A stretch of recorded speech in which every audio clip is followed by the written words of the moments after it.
നമസ്കാരം. Fast cricket വാർത്തയുടെ പുതിയ വീഡിയോയിലേക്ക് എല്ലാവർക്കും സ്വാഗതം. ക്രിക്കറ്റ് ലോകത്തെ ഏറ്റവും പുതിയ വാർത്തകൾ അറിയാൻ ഈ ചാനൽ സബ്സ്ക്രൈബ് ചെയ്യാൻ മറക്കരുത്. ഓസ്ട്രേലിയക്കെതിരായ മൂന്നാമത്തെയും അവസാനത്തെയും ഏകദിനത്തില് 9 വിക്കറ്റിന്റെ ആധികാരിക ജയം കൊയ്തിട്ടും മുൻ ക്യാപ്റ്റനും മുഖ്യ സെലക്ടറുമായിരുന്ന കെ ശ്രീകാന്ത് പൂർണ്ണമായും സംതൃപ്തനല്ല. ക്യാപ്റ്റൻ ശുഭ്മൻ ഗിൽ വലിയൊരു പിഴവ് കളിയിൽ വരുത്തിയതായും ഇന്ത്യ വിജയിച്ചതിനാൽ അത് എടുത്തു കാണിക്കപ്പെടുന്നില്ലെന്നും അദ്ദേഹം ചൂണ്ടിക്കാട്ടി. 9 വിക്കറ്റിനാണ് ഓസീസിനെ അപ്രസക്തമായ അവസാന കളിയിൽ ഇന്ത്യ വാരിക്കളഞ്ഞത്.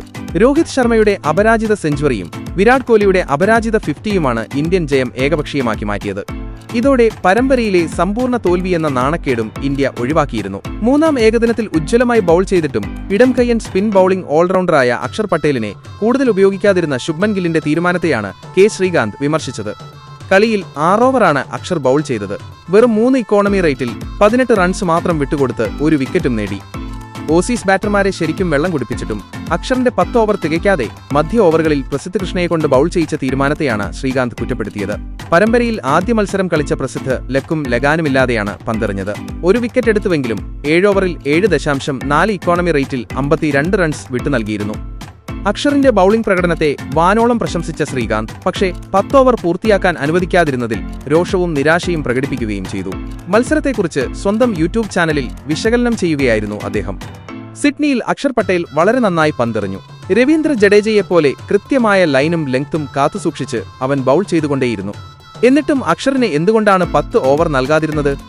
എന്തിനാണ് അവനെ മാറ്റി മധ്യ ഓവറുകളിൽ പ്രസിദ്ധ് കൃഷ്ണയെ ശുഭ്മൻ ഗിൽ കൊണ്ടുവന്നത്? എനിക്ക് ഈ നീക്കം മനസ്സിലാവുന്നേയില്ല. 6 ഓവറിൽ വെറും 18 റൺസാണ് അക്ഷർ വഴങ്ങിയത്. ഒരു വിക്കറ്റും എടുത്തു. എന്നിട്ടും അവനെ 10 ഓവർ എറിയിക്കാതിരുന്നത് എന്താണെന്ന് ശ്രീകാന്ത് ചോദിക്കുന്നു. പ്രസിദ്ധ കൃഷ്ണ വളരെ മോശമായിട്ടാണ് ബൌൾ ചെയ്തത് എന്നല്ല ഞാൻ പറയുന്നത്. അവന് ബൌളിംഗിൽ താളം കിട്ടുന്നില്ലായിരുന്നു. അതിൽ കുഴപ്പമൊന്നുമില്ല. പ്രസിദ്ധിന്റെ ഓവർ അപ്പോൾ തന്നെ നിർത്താമായിരുന്നു. ബാക്കി എല്ലാവരും വളരെ നല്ല ബൌളിംഗാണ് കാഴ്ചവെച്ചതെന്നും ശ്രീകാന്ത് വിലയിരുത്തി. ഇന്ത്യയ്ക്കു വേണ്ടി ഏകദിന പരമ്പരയിൽ ഒരിക്കൽ കൂടി ഉജ്ജ്വലമായി ബൌൾ ചെയ്ത ഇടംകയ്യൻ ഓഫ് സ്പിന്നറും ഓൾറൗണ്ടറുമായ വാഷിംഗ്ടണിനെ വാനോളം പ്രശംസിച്ചിരിക്കുകയാണ് കെ ശ്രീകാന്ത്. നൂലിൽ ബോൾ കെട്ടിയെറിയുന്നത് പോലെയാണ് വാഷിംഗ്ടൺ സുന്ദർ ഈ മത്സരത്തിൽ ബൌൾ ചെയ്തത്. അത്രമാത്രം കണിശത അവന്റെ ബൌളിംഗിനുണ്ടായിരുന്നു. കൃത്യമായ സ്പോട്ടിൽ തന്നെ വാഷി എറിഞ്ഞുകൊണ്ടേയിരുന്നു. മാറ്റ് റൺഷോയെ വിക്കറ്റിന് മുന്നിൽ കുരുക്കിയ ബോൾ ഗംഭീരമായിരുന്നെന്നും ശ്രീകാന്ത് കൂട്ടിച്ചേർത്തു.